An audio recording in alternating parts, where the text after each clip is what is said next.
Rocket Man should have been handled a long time ago.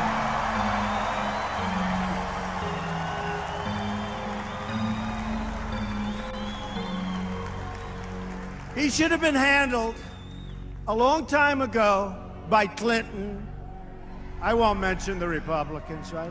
Now to a remarkable change in U.S. policy toward North Korea. Today, President Bush lifted trade sanctions on the nation that's long been treated as a pariah, but only after the North Koreans turned over details of their nuclear program. Our chief foreign affairs correspondent, Lara Logan, is in Washington. And Lara, this is a significant about-face. That's right, Katie. The Bush administration has gone from branding North Korea as part of an axis of evil to asking Congress to remove them from the terrorism blacklist. For one of America's greatest enemies, this was a good day.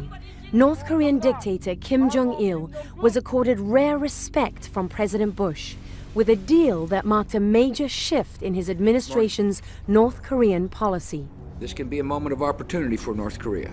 President Bush's announcement today followed a declaration from North Korea about its nuclear program. It contained much detail on the amount of plutonium North Korea has produced. But the document said nothing about the nuclear weapons they do have, nothing about their uranium enrichment program, and nothing about how North Korea is proliferating nuclear technology around the world. The holes in today's declaration mean the most challenging issues are being kicked down the road, says Jack Pritchett. We still have years to go. So it's one positive step for which there are missing pieces for this announcement that's come today, this declaration. We need to get to those missing pieces. Conservative Republicans were once Bush's closest allies in the effort to confront a nuclear North Korea. Today they came out strongly against this deal. David Asher says the agreement demands little of the North Koreans and leaves the U.S. with no leverage. I happen to think that they're pretty smart, and what they're doing is probably trying to trap us in a cage of our own making. But others say the deal allows the United States to focus on what becomes the last remaining member of the axis of evil, Iran. Katie? All right, Lara Logan in Washington. Why did this, this is a different time. This should have been handled 8 years ago, and 4 years ago, and honestly, and 15 years ago, and 20 years ago, and 25 years ago. This shouldn't be handled now, but I'm going to handle it because we have to handle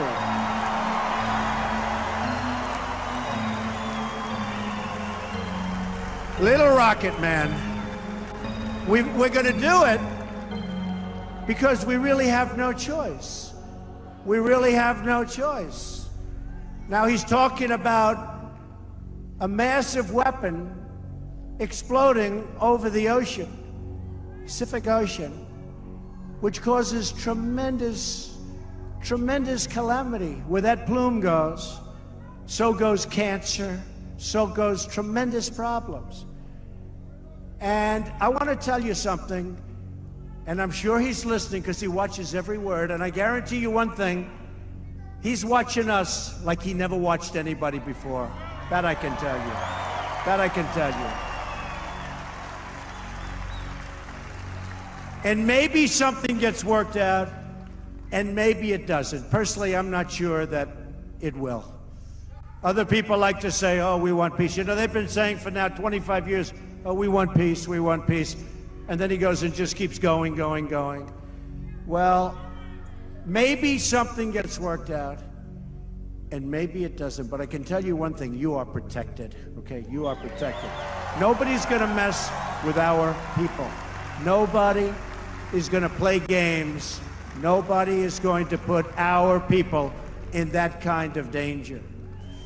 Nobody. And Japan and South Korea are right up there with us. And by the way, many other countries, many other countries, they're right up there with us. And I have to tell you, I made a friend in China, President Xi, and yesterday he basically took the banking industry away from North Korea. Never been done before. Never been done. That's based on relationship. Relationship is very good. But we're dealing with somebody that we'll figure out. He may be smart, he may be strategic, and he may be totally crazy. But you know what? No matter what he is, we're going to handle it, folks. Believe me, we're going to handle it. When it comes to threats from the North, South Koreans tend to be a lot less concerned than you might expect. In fact, some people might even consider them complacent. They feel like they've seen all this before. But this week's war of words does seem to have put people more on edge. It's not so much because of new threats from Kim Jong-un, but rather it's because of the strong, stark words from Donald Trump.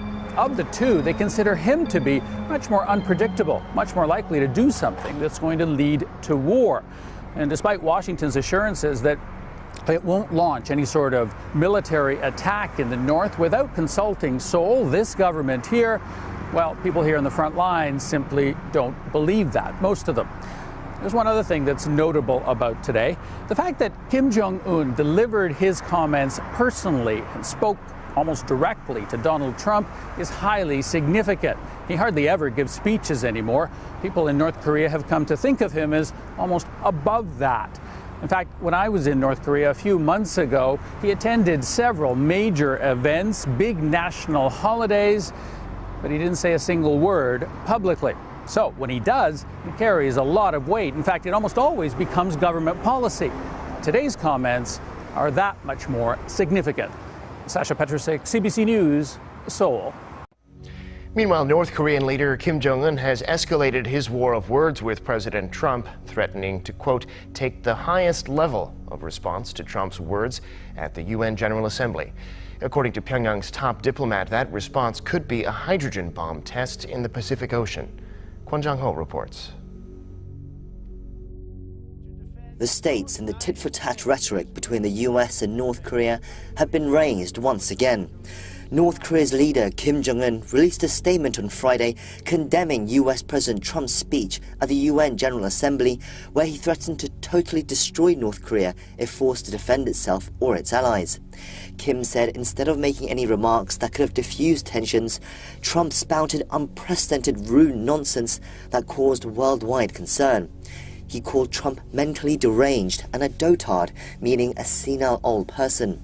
Kim said the US president had insulted him and the regime and pledged to take the highest level of hardline countermeasures.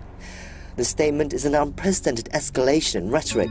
It's believed to be the first time Kim, or any of his predecessors for that matter, has made such a statement in person on state media.